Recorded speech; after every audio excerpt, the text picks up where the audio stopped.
नमस्कार शेतकरी मित्रांनो, दौलत सूर्यवंशी ॲग्री चॅनलमध्ये आपलं स्वागत आहे। शेतकरी मित्रांनो, आज आपल्याला जे नवीन आंबा लागवड केलेली आहेत, जे 2 वर्षाचे असतात, 3 वर्षाचे असतात, 1 वर्षाचे असतात, असे झाडं आपल्याला कशा प्रकारे डेव्हलप करायचे आहेत या व्हिडिओच्या माध्यमामधून आपल्याला बघायचं आहे। आणि वॉटर मॅनेजमेंट कसं असावं, हा जो महिना आहे, हा महिना एप्रिल आहे आणि पुढचा जो महिना आहे मे महिना आहे, यामध्ये हाय टेम्परेचर असतं। त्यामुळं आपले आंब्याचा हा जो नवीन लावलेला फळबाग आहे, हे आपल्याला कशा प्रकारे डेव्हलप करायचा आहे या व्हिडिओच्या माध्यमामधून आपल्याला बघायचं आहे। यावर काय ट्रीटमेंट करायचे, काय फवारण्या करायच्यात, काय ड्रेचिंग करायची, या व्हिडिओच्या मध्ये सविस्तर आपण माहिती देणार आहोत। व्हिडिओ शेवटपर्यंत बघा। तत्पूर्वी जर माझ्या चॅनलवर तुम्ही नवीन असाल तर चॅनलला सबस्क्राईब, लाईक, शेअर करा, कारण माझे असे नवीन व्हिडिओ तुमच्यापर्यंत पोहोचतील। आणि एक छोटीशी कमेंट करा, तुमच्याकडं किती वर्षाचा बाग आहे, कोणत्या जिल्ह्यामधून आहे, तर आपण बघू आज की यावर काय उपाययोजना आपल्याला करायची आहे। आता साधारण हे झाड 3 वर्षाचं आहे, यामध्ये आपल्याला अशा प्रकारे हे डेव्हलप करायचं आहे। त्यासाठी आपल्याला यावर काय फवारणी करायची आहे, तर शेतकरी मित्रांनो, जे फळबाग असतात आंब्याचे शेतकरी, त्यासाठी हा खास व्हिडिओ आहे, ज्यामध्ये यामध्ये आपल्याला साधारण डायमिथोएट हे 30% इशी असलेलं हे आपल्याला 40 ml 15 लिटरच्या पंपसाठी घ्यायचं आहे। आणि यावर एक साप बुरशीनाशक हे आपल्याला 40 ग्राम 15 लिटरच्या पंपसाठी घ्यायचं आहे। याचं कॉम्बिनेशन करून आपल्याला ही एक फवारणी करायची आहे या एप्रिल महिन्यामध्ये, जेणेकरून की यावर जे असे पानं फोल्डर होणार नाहीत, ही नवीन पालवी आळ्या डॅमेज करणार नाहीत, त्यासाठी आपल्याला ही फवारणी घेणं हे अत्यंत महत्त्वाचे आहे या पिरियडमध्ये। आणि ही फवारणी घेतल्यानंतर तुमचे जे पानं आहेत, पानावर जे येणाऱ्या कीड आहे, कुठलीही कीड येणार नाही आणि झाड हे व्यवस्थित अशा प्रकारे डेव्हलप होईल आणि अशा या ब्रेन्स होतात आणि पानं हे परिपक्व होणार। जर तुमचे पानं झाडाचे लीफ जर परिपक्व असताल तर यामध्ये प्रकाश संश्लेषण जे करतात पानं, ह्या चांगल्या दृष्टिकोनातून, चांगल्या माध्यमामधून हे करतात आणि सूर्यप्रकाश घेतात आणि अन्नद्रव्य तयार करतात आणि आपले झाड आहे हे झाड पूर्ण ब्रँच उत्तम आणि दर्जेदार होतात, मजबूत होतात, अशा प्रकारे हे बघू शकता। त्यासाठी आपल्याला नितांत फवारणीची या एप्रिल महिन्यामध्ये गरज आहे, कारण प्रत्येक झाडाला आपण नवती आलेली असते आणि ही जे नवती आहे हे कीड डॅमेज करू नये, कुठले खाऊनच पानं म्हणून आपल्याला ही फळबागावर आंब्याची ही फवारणी महत्त्वाची करायची आहे।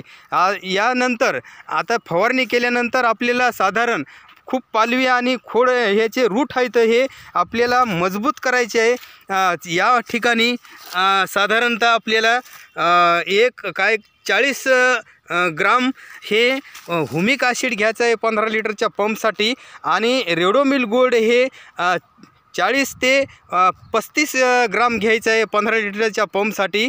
आणि आपल्याला याचं कॉम्बिनेशन करून पुढचा जो नवजेल आहे, नवजेल खोलून शेनी या ठिकाणी आपल्याला याला ड्रेचिंग करायची आहे, जेणेकरून की याचे रूट आणि बुरशीचा प्रादुर्भाव आढळून येऊ नये आणि जे मूलद्रव्य लागणार आहे त्या जमिनीतले हे ह्युमिक ॲसिडमुळे चार्जर होऊन शेनी हे पूर्ण झाडाच्या अन्नद्रव्य पुरवतील, जे मूलभूत आहेत मूलद्रव्य ते, त्यासाठी आपल्याला ह्याला ड्रेचिंग करणं ही खूप गरजेचं आहे। अशा प्रकारे आपल्याला ह्या एक फवारणी आणि एक ड्रेचिंग या व्हिडिओच्या माध्यमामधून तत्पूर्वी जे बागावर फळबागाचे असतात त्यासाठी हे आपल्याला करणं हे अत्यंत आवश्यक आहे। आणि हे केल्यानंतर आपले पूर्ण झाडं हे असे विकसित होतात। आता आपण या ठिकाणी आपण हे एक 10 दिवसाच्या पिरियडमध्ये केलेले आहे आणि तो रिझल्ट आपल्याला या फळबागावर दिसून आलेला आहे। त्यासाठी आपण जे प्रत्यक्ष करतो ते शेतकऱ्यापर्यंतच आपण हे आपलं चॅनल हे काम करते पोहोचण्याचं। हे बघू शकता तुम्ही, प्रत्येक झाडावर आपण पाली भरपूर खूप मोठ्या प्रमाणामध्ये फुटलेली आहे। तर अशा प्रकारे आपल्याला, आणि हा जो प्रश्न आहे, एक प्रश्न महत्त्वाचा आहे की वॉटर मॅनेजमेंट हे कसं असावं। साधारण वॉटर मॅनेजमेंट करीत असताना आपण ज्या ठिकाणी असे ड्रिपर असतात, हे ड्रिपर पूर्णपणे आपण ब्लॉक झालेत का बघायचे, चेक करायचे, जेणेकरून की अशा प्रकारे पाणी पडावं, अशा प्रकारे पूर्ण चेक करायचे। आता या ठिकाणी हे पाणी पडत आहे, कारण पाणी देते वेळेस आपण साधारण 10च्या नंतर पाणी देऊ नये झाडाला, कारण हाय टेम्परेचर असल्यामुळं उन्हाचा शॉक लागण्याची दाट शक्यता असते। त्यासाठी सकाळी 10च्या नंतर पाणी द्यायचं नाही, 10च्या अगोदर द्यायचं आणि 4च्या नंतर आपल्याला ड्रिपनं पाणी द्यायचं आहे, किंवा तुमच्या प्रकारे जशी अवस्था असेल, पाटपाणी असेल, अशा प्रकारे आपण याला पाणी द्यायचं आहे।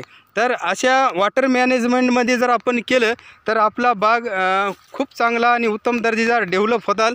आणि असा जर आपण जर फवारणी केली तर तुम्हाला जास्तीत जास्त हे उत्तम आणि दर्जेदार अशा प्रकारे झाडं डेव्हलप होतात। त्यासाठी ही फवारणी आणि ड्रेचिंग आणि वॉटर मॅनेजमेंट हे एप्रिल महिन्यामध्ये साधारण खूप महत्त्वाचं आहे।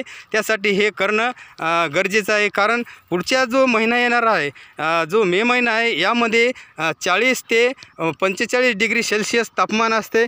त्यासाठी यावर कुठलीही प्रक्रिया आपल्याला करता येत नाही हाय टेम्परेचरमुळं, कारण वॉटर मॅनेजमेंटच या महिन्यामध्ये करावं लागतं।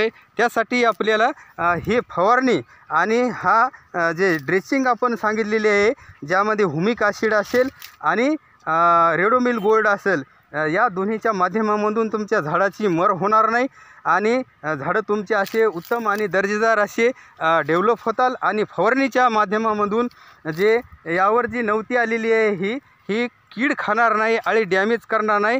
त्यासाठी पानं हे झाडावर प्रकाश संश्लेषणासाठी आणि झाडं डेव्हलप करण्यासाठी खूप महत्त्वाची याची प्रक्रिया असते। त्यासाठी ह्या 2 फवारणी आपण एक फवारणी आणि एक ड्रेचिंग बघितलेली आहे।